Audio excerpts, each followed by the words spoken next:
reka twongera dutangira umupira tubabwira umukino ugiye guhuza Chelsea n'ikipe ya Manchester United. Hanyuma turebanda ku bagabo babiri, hanyuma tubageza umupira uba tugeze mu gice cya kabiri. Umupira umeze nabi, arazamuka abakinnyi b'ikipe ya Manchester United barazamuka barataka, barimo barataka ikipe ya Chelsea, barataka barataka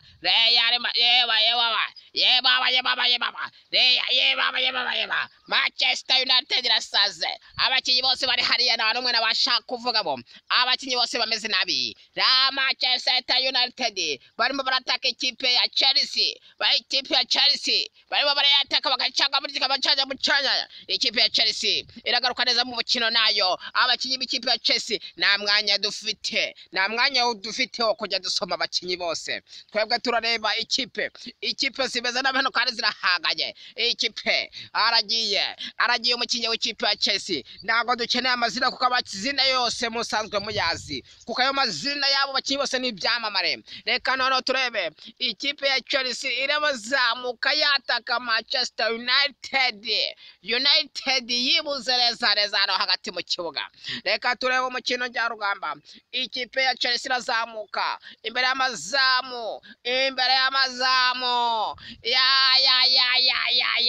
Chelsea. Reka turebe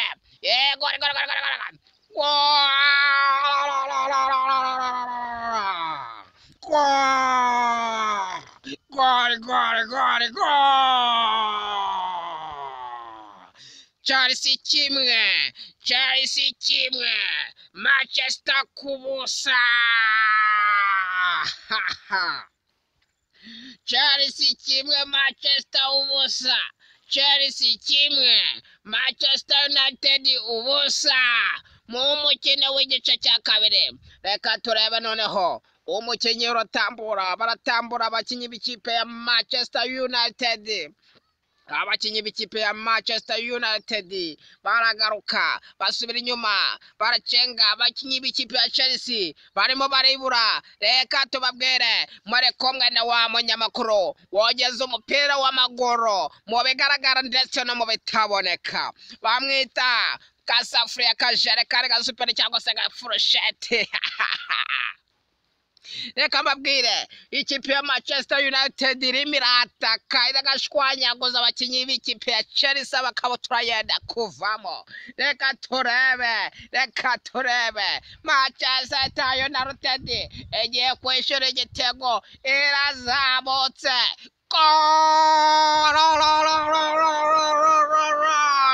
Manchester kimwe Chelsea kimwe. Manchester kimwe Chelsea kimwe. Gori